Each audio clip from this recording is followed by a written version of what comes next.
Ayun o, puti o. Yun na. My God. Ready na. Let's go. Ang lakas ng hatak.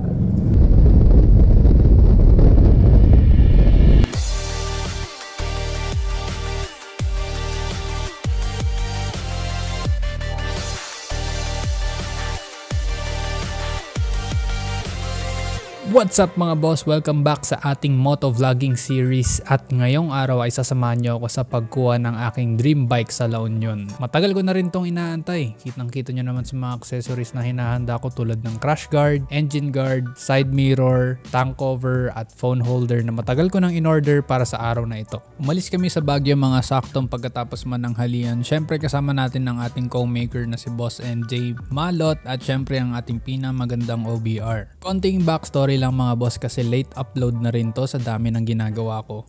Sa mga panahong ito, ang gamit ko talagang motor ay ang Honda Click 125 na 2021 model. Tapos naibiyahe ko na rin to na malayo back and forth from Baguio to Bulacan tapos Baguio to Dingalan. As you can see sa mga previous uploads natin. And ngayong August 2, 2023, nag-chat sa akin yung agent ng Honda Elite na Gilian branch na pwede na daw i-release yung Honda ADV 160 ko. Kaya't di na ako nakapag-antay pa, sinugod na namin kahit tag-ulan pa. Kasi bukod sa excited na rin ako, ay mahirap nang maubusan or baka mas lumala pa yung bagyo sa mga susunod na araw. Kaya yan, sa pagkakataong ito ay syempre in-inspect muna namin yung motor. Grabe, napakaganda, mas lalo in person. Pero desidido na talaga ako sa white collar kaya't habang ina-activate ng mekaniko yung motor ay nag-fill up na rin tayo ng mga documents at syempre nagbayad na rin tayo ng down payment na 33,400 pesos. May freebies pa yan nakasama na half-face helmet at Honda jersey. Yan, sakto tapos na rin ma-activate ang ating bagong motor. Syempre pictorial muna tayo with the staff at ang ating bagong motor na si EV. Pagkatapos naman noon ay ang demonstration ng pag-operate ng motor, tamang pag-start at mga features na meron ng ADV. Pero di ko nasasabihin yan mga boss dahil malamang nakanood ka na ng mga review nito o di kaya di ka naman interesado pero kung sakali man ay mag-comment na lang kayo dyan sa baba. So yun, after ng final checks ay kinuha ko na rin yung mga accessories at pinakabit ko na rin dahil madulas pa ang daan gawa ng ulan at wag naman sana pero syempre para mas safe sa gastos ay pinakiusap ko na rin na ilagay ito dahil lalo na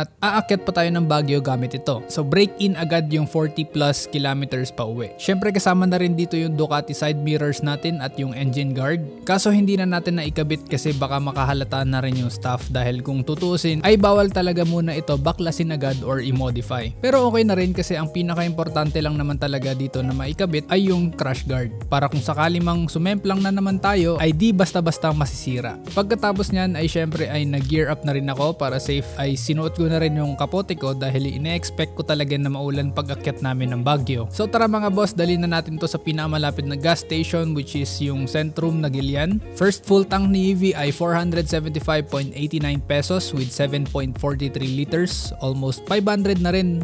Medyo kamahalan dahil ang premium dito sa Centrum at this time ay 64.05 per liter. So i-times nyo na lang yung 475.89 times 64.05. Ang kalalabasan niyan ay 475.89 pesos. So yan, bounce na tayo dito mga boss. Unang ride with the dream bike. Dati nakikita ko lang to sa mga YouTube at mga nakakasabayan sa biyahe pero ngayon isa na tayong ganap na first owner. Takbong pogi lang muna pero maya maya pa ay medyo binira ko na rin dahil nakita ko namang open. At yun, nakaabot tayo ng 97 kilometers per hour with over 7,000 RPM. Not bad na rin. Actually nagulat din ako kasi sa dati kong motor na si Luffy ay todo piga na ako doon bago ko pa ma-reach yung ganong speed pero dito sobrang smooth lang. As they say, mabilis ang arangkada pero kaya pa rin dumulo. And at this point di ko na rin masyadong piniga dahil inaalalayan ko din yung dulas ng gulong ko at yung kalsada kahit na naka-ABS pa tayo at traction control. Kung nagtataka kayo kung bakit ako naka-hazard habang nagmamaneho ay para madali ako makita ng mga makakasalubong kong kotse at lalong lalo na yung kasama ko na nasa likod. Lalo na't makapal yung fog. Kitang-kita nyo naman yung jeep na bigla na lang lumitaw sa daanan mga boss. Maya-maya pa ay nakarating na rin tayo dito sa part ng sinking area sa Nagilian Road at sobrang natuwa ako sa suspension dahil halos di ko na maramdaman yung tagtag sa ganda ng play nito. So ayan, nasa may bandang paakyat na tayo ng Swelyo, senyalis na malapit na tayo sa bahay namin kung saan makikita natin ang pinakauna kong motor na si Luffy.